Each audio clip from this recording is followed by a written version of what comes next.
নমস্কাৰ সকলোকে ফুড লিফটলৈ মই স্বাগতম জনাইছো। আজি আপোনালোকে নিশ্চয় থাম্বনেইলটো চাই পেলাই গম পাইছে যে আজি মই যাম হাবিত।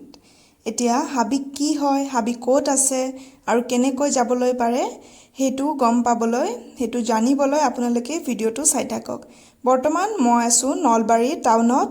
এয়া হৈছে নলবাৰী আৰু নলবাৰীৰ মেইন টাউন যোনটো চক বুলি কয় হেতু। আৰু নলবাৰী টাউনৰ পৰা আমি হাইৱে হৈ পেলাই যাব লাগিব হাবি। আৰু ইয়াৰ বাবে এয়া আমি নলবাৰী টাউন পাৰ হৈ পেলাই হাইৱেত উঠিম। এয়া আমি ৰেলৱে লাইন ক্ৰছ কৰিলো আৰু এয়া আমি এবাৰ হাইৱেত উঠিম। হাইৱেত উঠিবলৈ আপোনালোকে দেখিবলৈ পাইছে এয়া আপোনালোকে যদি খুফালে যায় তেতিয়াহলে আপোনালোকে হাইৱেৰে গৈ পেলাই গুৱাহাটী ওলাবলৈ পাৰিব। কিন্তু আমি বাওফালেৰে গৈছো আৰু বাওফালে গৈ পেলাই আমি যাব লাগিব পাঠশালা আৰু হাবি আছে পাঠশালাত। এয়া দেখিছে হাইৱেৰ সাইডত খুব ধুনীয়া সুন্দৰ এটা পৰিৱেশ দেখিবলৈ খুবেই ভাল লাগে, সেউজীয়া ধাননি পথাৰ। আৰু যিহেতু আমাৰ গাড়ীত গান বাজি আছিল সেইবাবে মই সাউন্ড অফ কৰি পেলাই ভিডিওটো বনাইছো। এয়া আমি আহি পালো বৰমা আৰু এয়া দেখিবলৈ পাইছে এয়া বৰমাত আছে বৰমা কলেজ। গাড়ীৰ পৰা ভিডিওটো বনাওঁতে অকমান স্পীড হৈছে। এইখন হৈছে বৰমা কলেজ আৰু বৰমা পাৰ হৈ পেলাই আমি গৈ থাকি পাম পাঠশালা। এয়া আমি আমাৰ ডেষ্টিনেশ্যন পাই গলো, কিন্তু আমি তাৰ বাবে আমি উলটা ৰাস্তাত আহিব লাগিব, সেইবাবে আমি ৰাস্তাটো ক্ৰছ কৰি লৈছো। এয়া দেখিবলৈ পাইছে আপোনালোকে যদি গুৱাহাটীৰ ফালৰ পৰা আহে তেতিয়াহলে আপোনালোকৰ হাবি ৰাইট সাইডত পৰিব আৰু আপোনালোকে যদি বৰপেটা ফালৰ পৰা আহে তেতিয়াহলে আপোনালোকে যোনটো বাটেৰে আহে হেতু বাটেৰে ৰাস্তাৰ কাষতে আপোনালোকৰ হাবি। আৰু হাবি কি হয় আপোনালোকে চাই থাকক ভিডিওটো শেষলৈ। যদি বন্ধুসকল আপোনালোকে মোৰ চেনেলটো এতিয়ালৈ সাবস্ক্ৰাইব কৰা নাই, প্লিজ মোৰ চেনেলটো সাবস্ক্ৰাইব কৰি দিব আৰু ওচৰতে থকা বেল আইকনটো প্ৰেছ কৰি দিব। এয়া কিছু অংশ আহি পেলাই আমি পাই গলো হাবি। এয়াই হৈছে হাবি। হাবি এখন ফুড ৰেষ্টুৰেণ্ট হয় আৰু খুব ধুনীয়া এটা পৰিৱেশ হয়। আৰু আমি গাড়ী পাৰ্ক কৰি আপোনালোকক হাবিৰ ভিতৰলৈ লৈ যাওঁ বলক। এয়া আমি এন্ট্ৰেন্সৰে সোমাই পেলাই দেখিবলৈ পাইছে ওপৰেৰে এখন ফুট ব্ৰিজ আছে। আপোনালোকে এটা ফালেৰে উঠি পেলাই আনটো ফালেৰে যাব পাৰে ফুট ব্ৰিজত। এয়া দেখিবলৈ পাইছে আপোনালোকে এইটো চিৰি হয় আৰু এইটো চিৰিত উঠি পেলাই আপোনালোকে এই ঘৰেদি গৈ ওপৰত এয়া দলং আছে, দলঙেৰে গৈ পেলাই আপোনালোকে আনটো ফালে আহিবলৈ পাৰে। খুব এটা সুন্দৰ পৰিৱেশ আৰু এইটো ৰাস্তাৰে আমি গৈ হাবি পাম। হাবি নামটো ৰেষ্টুৰেণ্টখনৰ থোৱা হৈছে কাৰণ ইয়াত সোমালে আমাৰ সম্পূৰ্ণ এটা হাবিৰ মাজত আমাৰ লাঞ্চ অথবা ডিনাৰ কৰা যেন লাগে। এইটো আমি ৰাস্তাৰে এন্ট্ৰেন্সৰে গৈ আছো আৰু গৈ থকাৰ পাছত আমি ৰুম এটাত সোমাই যাব লাগিব। এয়া দেখিবলৈ পাইছে আৰু সোমোৱাৰ লগে লগে খুব ধুনীয়া এটা পৰিৱেশ।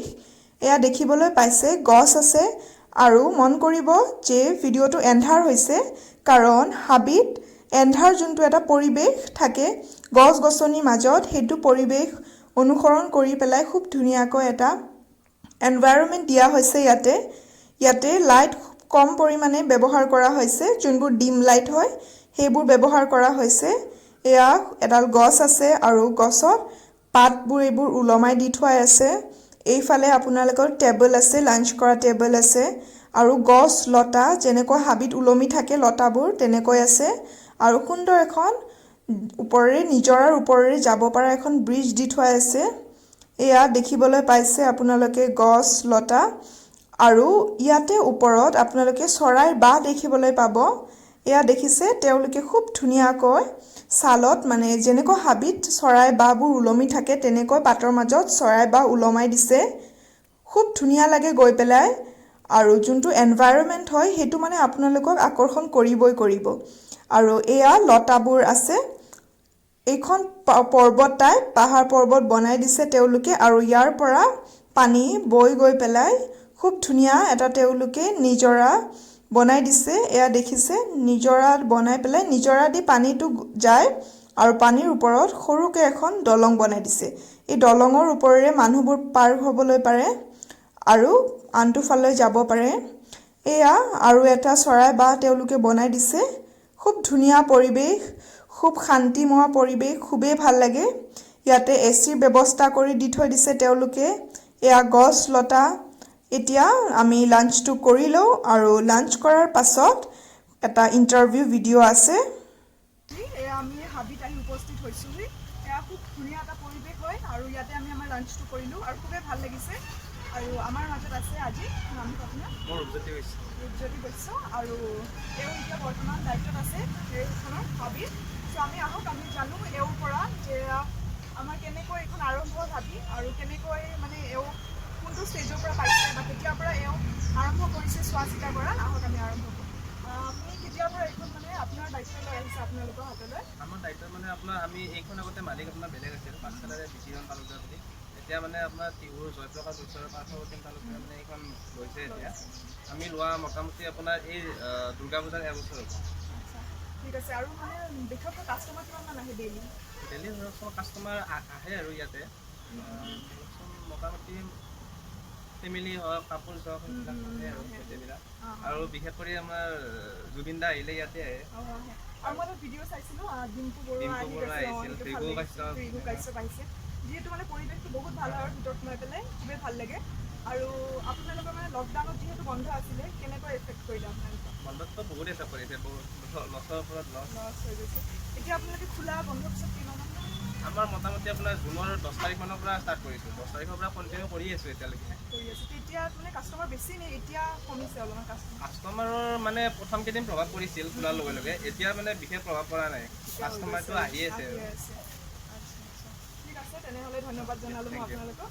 আৰু আশা কৰিলোঁ যে আপোনালোকৰ এইখন যোনখন আপোনালোকে এটা ধুনীয়া এটা আইডিয়া লৈছে যে এইটো আইডিয়া ধুনীয়াকৈ আপোনালোকে আগুৱাই যাব পাৰে থেংক ইউ এয়া আমি হাবিৰ পৰা ওলাই আহিলোঁ ওলাই আহি এয়া আপোনালোকক মই ভিতৰৰ ফালৰ পৰা যোনখন ফুট ব্ৰিজ আছে এইখনৰ দৃশ্য দেখাই দিছোঁ খুবেই ধুনীয়া আপোনালোকে আহক আৰু এনজয় কৰক